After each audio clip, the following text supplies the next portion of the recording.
I would argue that we all base our lives on evidence. So I would define biblical faith as evidence plus commitment. Mm. I can have all the evidence in the world, but if I don't make a commitment, that evidence does no good for me. Stuart, the book talks a lot about proof and evidence and faith.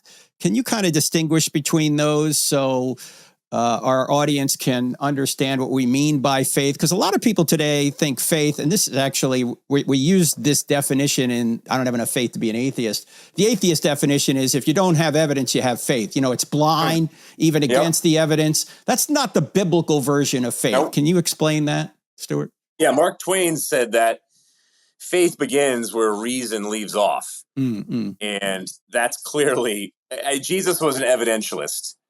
He said that, my goodness, if you don't believe the words that I'm saying, believe in the evidence from the miracles alone. And you have doubting Thomas. Clearly, Jesus is stating, okay, you talked with your friends. They gave you all the evidence in the world. Now I'm giving you DNA evidence. Then stop doubting and believe. And atheists love to pick on that and say, oh yeah, doubting Thomas. See, he just calls him and shames him for his doubt. But that's not looking contextually at all. It's missing the whole crux of the very issue right there. So proof, I don't believe you can prove next to anything. Number one, maybe 0.01% of things in the universe can you truly prove. It's probably a couple of mathematical principles. Number two, we would all have different definitions of proof. Everybody thinks, oh, there's one definition, but I guarantee you we'd have different definitions. And so there'd be a type of proofism, perhaps, instead of this strong proof. And the definition of it is silly to say that it's a consensus of. Other religions claim that they have proof when it comes to their holy book. I don't think that they have proof that their holy book is truly the word of God. Next, when it comes to evidence, there's historical evidence, there's different forms of philosophical evidence. So there's different areas of evidence, but basically it's a matter of calculating what you see connects closest to reality and then saying, okay, that's most livable intellectually, experientially, and culturally, emotionally. I would take those categories. So it would have to fit your experience. You know, Blaise Pascal, like you were talking about earlier, Frank, Blaise Pascal said, you can't lead anybody to the Christian faith until they find it attractive. Because they're not even going to get close to agreeing with the evidence.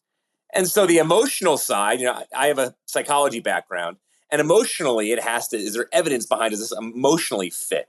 Second, culturally, how do you get justice? How do you get moral oughts and shoulds or not? Does it break down at kind of the justice level, the moral, ethical level? And then the philosophical level, and then the historical level. So you have to work through the evidence when looking at a worldview. And then you said proof, evidence, and then you said faith. Faith, yeah. How do you define faith? Yeah, faith, I would say a lot of it has to do with belief. And when you're looking at belief, you have to go back to, okay, when I'm looking and deciding on whether to take this multivitamin or this powder that they're calling creatine or this Advil tablet, am I going to just say, oh, blindly, I just believe, even though there's no directions, there's no labeling on this bottle? Or am I going to say, no, the evidence behind something like taking this Advil is the FDA, and we see the labeling here, so I'm going to take it.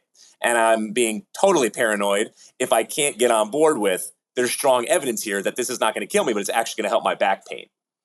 And so that's where your belief truly is. There's obviously a gap between here's the strong evidence and here's me taking it. No, it's going to be a belief based off of the evidence where I will finally commit volitionally to take the tablet. So you're trusting in what the evidence is showing you. And I heard you say this once, Cliff. Maybe you can unpack it further. You said to prove something means it couldn't be any other way. Like, obviously 2 + 2 = 4. It couldn't be any other number. There are mathematical proofs. But is it possible that Jesus didn't rise from the dead? Like, could it be another way? Anything is possible, Frank. Maybe I'm a bad dream you're having right now. It is possible. But due to the fact that the overwhelming evidence is I'm not a dream you're having right now, we are having this conversation, you continue to take me seriously and speak rationally and thoughtfully to me. I would argue that we all base our lives on evidence. So I would define biblical faith as evidence plus commitment. Mm. I can have all the evidence in the world, but if I don't make a commitment, that evidence does no good for me. So faith is evidence of reliability plus commitment. And we all have faith. Every single human being has faith, meaning by that, none of us can prove that our answers to the question, why are human beings valuable? What is the meaning and purpose of life? What's the basis of ethics? And is there life after death or not? All of us have answers to those questions. None of them we can prove. The question is, what's the evidence that the way you answer those four questions is accurate and reliable? And I'm convinced that due to the historical evidence of his lifestyle, his teachings, his death, and his resurrection, it is a no-brainer. Jesus Christ is reliable in a way that none of the options are.